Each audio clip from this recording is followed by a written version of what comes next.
Many people assume once you're on board a river cruise, everything takes care of itself.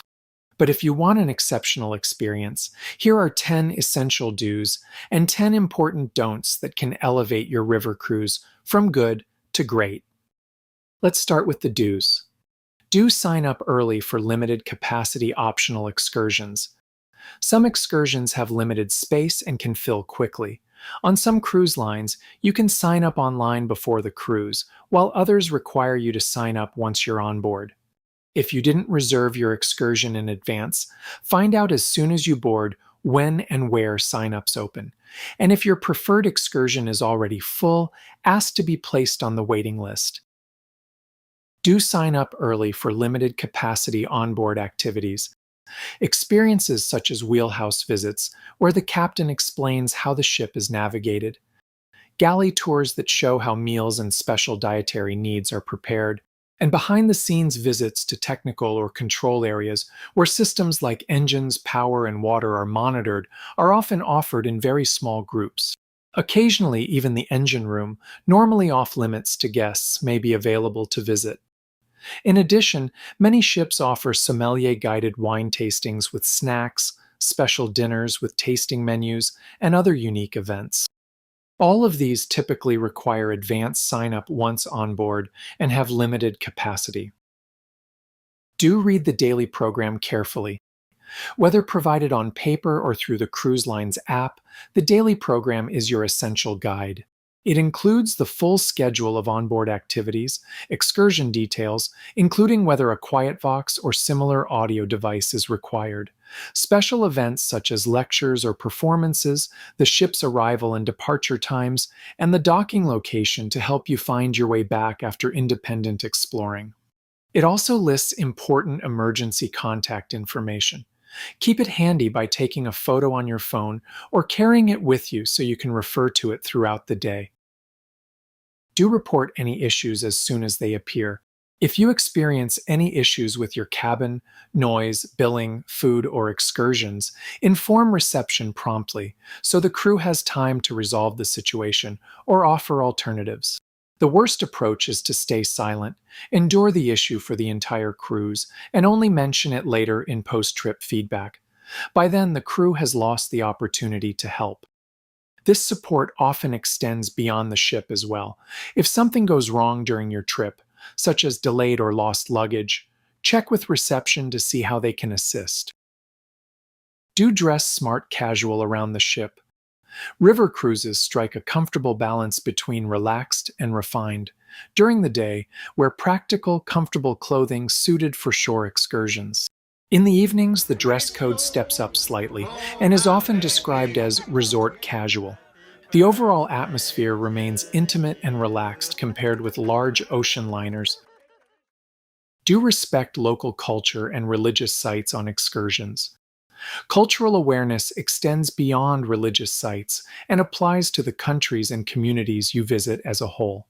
While churches, temples, mosques, and other sacred places may have specific guidelines such as covering shoulders and knees or removing hats, local customs can also influence everyday behavior, greetings, personal space, and photography. Your guides will usually explain what's appropriate, and if you're ever unsure, simply ask. Do stay flexible mentally. River cruising, like all travel, can be affected by conditions beyond anyone's control. High or low water levels, locks, river traffic, or limited docking space may occasionally alter schedules. The key is to stay flexible and view changes as part of the experience rather than a disappointment. In some cases, alternative arrangements such as regional boat tours or adjusted excursions can still offer a memorable river perspective.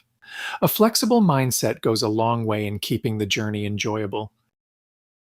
Do engage with fellow guests. River cruise ships are designed to feel social and intimate.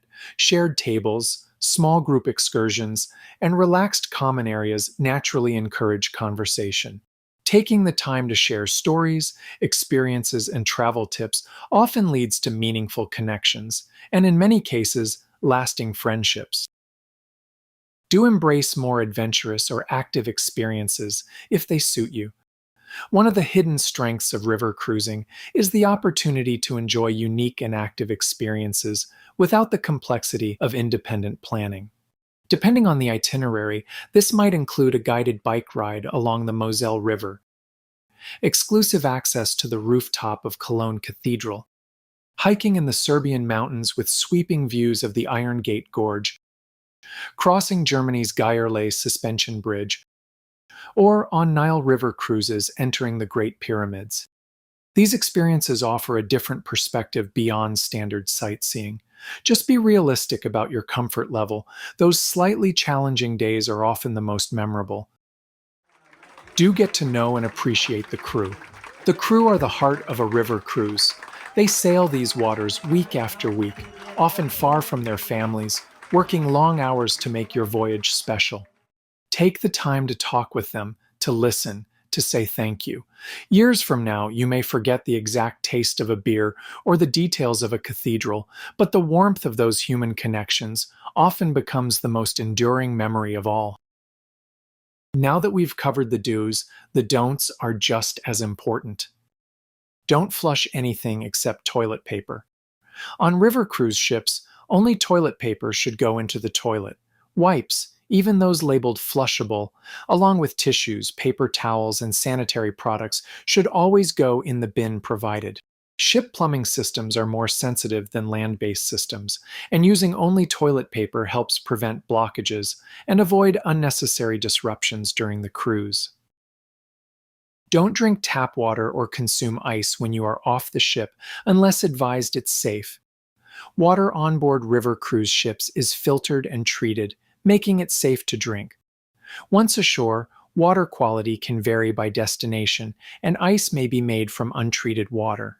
A simple rule is to use bottled water or water you've filled from the ship in a reusable bottle. If local tap water is safe, your cruise line or guide will let you know. Don't jog on the top deck. On most river cruise ships, the upper deck track is intended for walking, not running. Because cabins are located directly below, jogging can create noticeable noise and vibration, especially early in the morning or late at night. Many ships also set specific hours for use of the walking track, which are posted in the daily program or onboard signage. If you're looking for exercise, walking during permitted hours, or joining onboard fitness activities is the more considerate option. Don't wait until the last day to book spa or massage appointments. On river cruise ships, spa and massage facilities are small, and appointment slots are limited. Demand often increases as the cruise progresses, especially toward the end of the journey. To secure your preferred treatment and time, it's best to reserve early. Don't overlook basic hygiene practices. Wash your hands regularly, especially after shore excursions and before meals. Use hand sanitizer when washing isn't practical, and cover your mouth when coughing or sneezing. If you use the fitness area, wipe down equipment before and after use. These small courtesies help reduce the spread of common illnesses and keep everyone on board healthier. Don't assume Wi-Fi will always be fast or available. River cruise Wi-Fi is often affected by geography, including riverbanks, tunnels, locks, and long rural stretches, so speeds can vary throughout the day and connections may drop temporarily while sailing. In addition, some cruise lines limit the number of devices per cabin or optimize bandwidth for light browsing and messaging rather than high data activities. Streaming video, large downloads, and uploads may be slow or restricted. Use Wi-Fi for essentials, but avoid relying on it for time-sensitive work or heavy data use. Don't store heat-sensitive items on top of the cabin fridge. Staterooms on river cruises are like hotel rooms and often come equipped with a small built-in fridge, typically located beneath the desk. These mini fridges can generate residual heat, which may warm the surface directly above them. If you're traveling with temperature-sensitive items, like medication, it's best to store them elsewhere. For everything else, the warmth is minimal and shouldn't be a concern. Don't feed wild animals along the waterways. In many European cities, feeding wild animals, like swans, ducks, or pigeons, is discouraged or even prohibited. It may seem harmless, but it can lead to overpopulation, dependency on human food, pollution, and even the spread of disease. That's why local authorities sometimes issue fines, often around €50, for feeding animals in parks or along waterways. Don't assume your balcony view is always private. On river cruises, ships frequently raft side by side at docks due to limited berth space. When another vessel is moored alongside, cabins and balconies can be very close. In these situations, passengers on the neighboring ship may have a clear line of sight into your cabin or balcony. Closing your curtains or blinds when another ship is docked alongside is the simplest way to maintain privacy. Don't feel obliged to do everything. River cruises are designed to offer a balance of guided experiences and unstructured time. While excursions and onboard activities are available each day, there's no expectation that you participate in all of them. Skipping an activity to sit with a coffee, watch the scenery drift by, read on deck, or simply rest is not missing out. It's part of the river cruising experience. Embracing a slower pace often leads to a more relaxed and enjoyable journey, which is one of the key reasons many travelers choose river cruising in the first place. Keep these do's and don'ts in mind, and you'll avoid the most common mistakes while getting the very best out of the crew, the excursions, and the ship itself. If you'd like a more complete picture, I've also covered how to prepare before your river cruise in a separate video. And if you found this helpful, feel free to like or subscribe. And as always, reach out anytime if you have questions about river cruising or trip planning.